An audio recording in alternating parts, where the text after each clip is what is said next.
Hey everyone, welcome back to the next chapter. My name is Christopher Navo, and I'm going to be your host. If this is your first time joining, thank you for stopping by. I do appreciate it. Please leave a comment and let me know what you think of the content.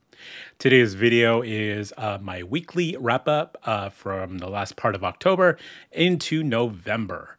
What did I read and what do I have coming up? Well, let's take a look. The stranger spoke calmly, but she hadn't the care to translate or listen.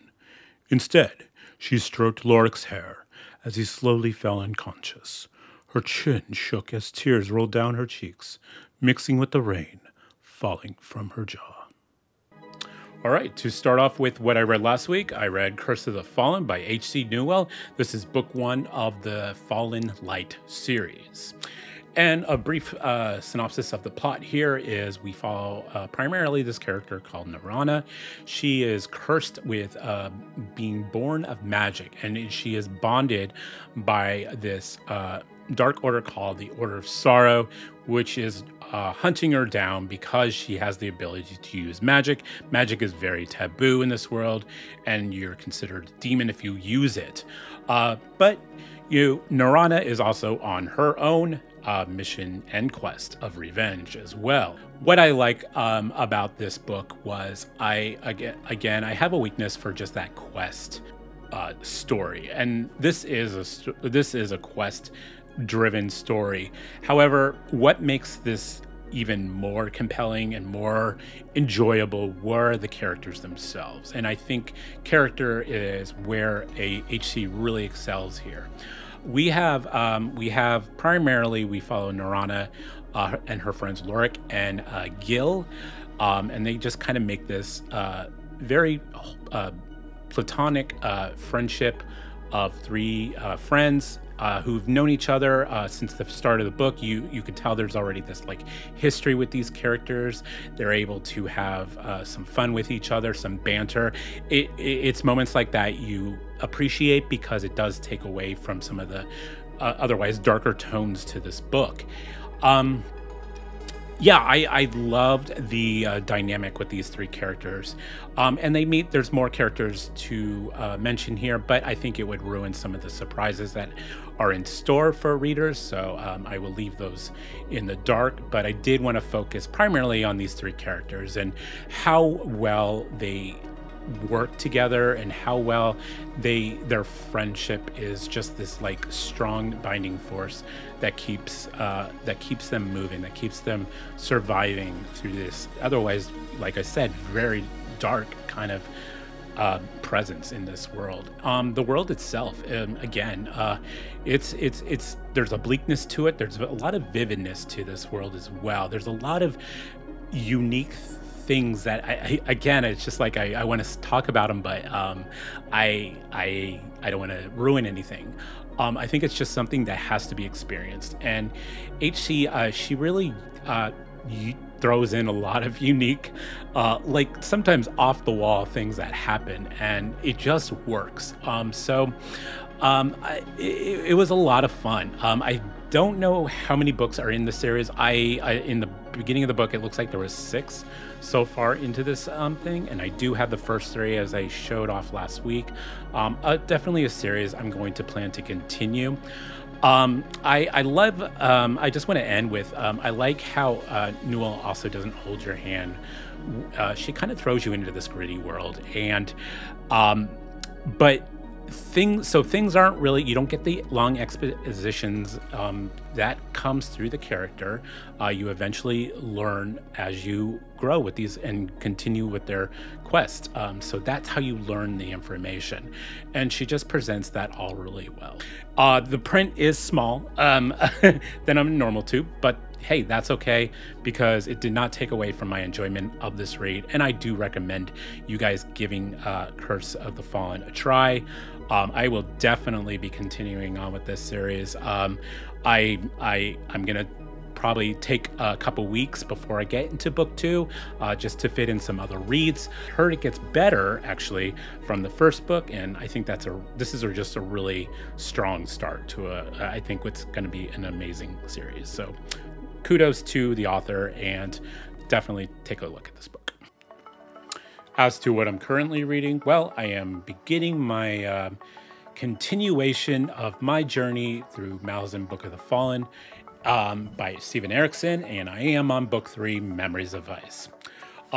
Yeah, this is a big chunker. This is one of their longest books, I think, of this series. I am part of a buddy read where we have regular discussions of the books. Those are currently being hosted on Usman's channel on Bards and Books. We did the first 2 discussions for Gardens of the Moon and Deadhouse Gates. Take a look at his channel, linked below for those discussions if you want to catch up. So we are going to be doing Memories of Ice, and then probably have our discussion, I'm thinking, in December, because this is such a big book. We're thinking this is probably going to be a whole month read for most of us. I'm a little slower, so I'm usually one of the last, but it is going to be something I'm starting now. I am intermingling other reads, so I will talk about my upcoming read for this coming week, what I plan to read. So let me know if you guys want, in my weekly wrap-ups, if you guys want like an update of how I'm doing with Memories of Ice, or if you just want to wait until I'm done with it to hear my thoughts on it. And again, like I said, we will have to be having live discussions on it as well. Let me know. So as to what I'm going to be reading this week, intermittently with Memories of Ice, I am finally going to start my journey into the books by Jim Butcher, and that will be starting with the Dresden Files, with Stormfront being the first book to that series. Yeah, I've had Jim Butcher on my TBR for a long time now. This will be my first introduction to not only the Dresden Files, but the author himself. I've read some urban fantasy before, and I've enjoyed it, particularly the Iron Druid Chronicles by Kevin Hearn. I heard there are some similarities to that series with the Dresden Files. I've heard some amazing things about this series. I heard there's some slow books, and I've heard there's some fantastic books in this series, and all of those opinions seem to fluctuate for each book. Whatever. It sounds like it's all about my personal taste and a reader's personal taste. But yeah, I'm going to start that this week, and I'm looking forward to see how I respond to this book and how I respond to the Dresden Files as a whole. It'll be a fun journey. Stormfront follows the adventures of Harry Dresden, a professional wizard and private investigator living in modern Chicago. In Stormfront, Harry is hired by a woman named Monica Sells to investigate her husband's disappearance. As he delves into the case, he uncovers a complex web of supernatural and magical forces at play in the city. With the help of his contacts in the magical world and the police, including his friend Karen Murphy, Harry races against time to solve the mystery. Next up here, I have a little mini book haul here for the week that I received. First up, I have Oath of Bones by Ryan Beatty. This is book 1 of the Crimson Church trilogy. This whole trilogy actually released just recently, October 31st. This is not his first series. He also wrote a collection of 5 books called The Grim Hunt.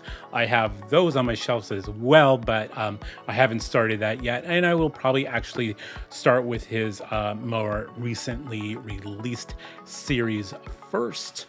Yeah, definitely check it out. I will have his link to his Amazon library linked in the description below. Check out his books. Next up, I have my Kickstarter, one of many Kickstarters that I contributed to, and I've been waiting a very long time for this book. And I'm just so excited that it finally came in, and that is The Sword of Kayan. This is by M.L. Wang, and wow, this is such a beautiful book, and definitely worth the wait. I've been wanting to read this, I think, way back since I think it was featured on Patrick Leo's channel, and it just, the way he sold that, I knew I was this is going to be a book I love. I love Asian inspired fantasy. This book itself is just gorgeous. There's like this metallic shine to the edges of the book. I don't know if that comes up through the light. The interior artwork is just gorgeous. This is just going to be very beautiful on my shelf. I'm really happy I supported this Kickstarter, and this was put out by Wraithmark. So some other book-related news. I didn't add this in my last weekly wrap-up because that one kind of went kind of long because I read more than I normally do in a week, so I'm going to include it here. But a couple weeks ago, I did go to a author panel that was held at our local Barnes & Noble here up in Seattle area. And this was proctored by the booktuber Bookborn. And there was 4 authors present for this panel, and those were Zach Argyle, who's the author of the Threadlight series, J.T. Greathouse, who is the author of The Hand of the Sun King, Clay Hammond, who is the author of Flames of Mira, and finally, Travis Baldry, who is the author of Legends of Lattes and the newly released, or the upcoming released, Bookshops and Bone Dust. And they were selling early copies of that book there. So I was able to pick this up. I had most of these books already on my shelf, so it was nice to get some signatures on them. The only one, unfortunately, I did not get signed was Threadlight, and that's only because I'm waiting on my awesome Kickstarter to that series. So it was a lot of fun. The questions that Bookborn asked the panel, I love when authors talk about their craft, because not only do you just get insight into the author's process, it's just good inspiration for, like, first thing when I got home was I wrote and it was a good night of writing. So I hope to do more of these author panels. It's hard for me to travel, so I hope there are going to be more localized author panels in the future that I can go to. But I'm going to do a lot more aggressive searching for author panels or like cons or something along those lines, just to converse with more authors. And then finally, just to end with some media that I've consumed over the last week or so, I want to just give a shout out to this television series that was probably some of the best TV I've seen in a while, and that is The Fall of the House of Usher. This was a production by Mike Flanagan. If that name sounds familiar, he also did the series Haunting of Hill House, Haunting of Bly Manor, Midnight Mass, and all of these I've enjoyed, but man, this one really just knocked it out of the park for me. This series was essentially a love letter to Edgar Allan Poe. I mean, not only are you hitting on his story of the fall of the House of Usher, but each episode actually almost like ties in other portions of his work as well. You can see the nods to each of those in here: the Pit and the Pendulum, the Raven, the Mask of the Red Death, the Telltale Heart. All of these elements that made Poe such a unique storyteller. And I'm not a huge horror fan. I read it sometimes. I watch some TV shows sometimes. I'm not into like slasher horror, but I do like the psychological horrors such as what Mike Flanagan puts out. And man, this is really just messes with your head. Particular call outs would probably be episodes 5 and 6. It's just a really hard play of your human psyche. How much can you maintain? How much pressure do you put on yourself before you just, lose it and go insane? It's just really, it was just really well done. The imagery in this show. Now, I know not all of my watchers are horror fans, so I will say there are moments of absolute gore, and there was a little bit of animal cruelty that was technically off camera, but there is a little bit of that in there, so just fair warning. But yeah, generally you are following this very wealthy, very well-to-do, very well-connected family. The patriarch is Roderick. He is basically telling his an old friend and an investigator his story.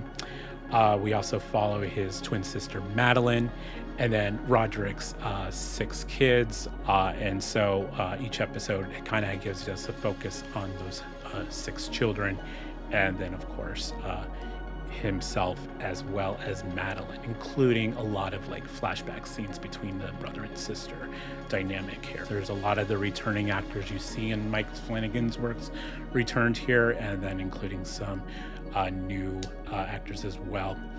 Definitely, I highly recommend this series. I think you will enjoy it. And that's it for this episode, guys. I will have Amazon links to where you can purchase Ryan Beatty's books as well as H.C. Newell's books linked in the description below. Please take a look at their work, see if it will interest you. My name is Christopher Navo. Thank you for watching. Thank you for subscribing. And I hope to see you in the next chapter. Take care. Christopher Navo, and I'm going to be your host. And I'm going to be your host. Today's video is my weekly Seriously? God. Ryan Beatty, as well as H.C. Newell. I'm in the very urban fantasy with a lot of like folklore. My name is Christopher Navo. Thank you for watching. Thank you for subscribing. And I hope to see you in the next chapter.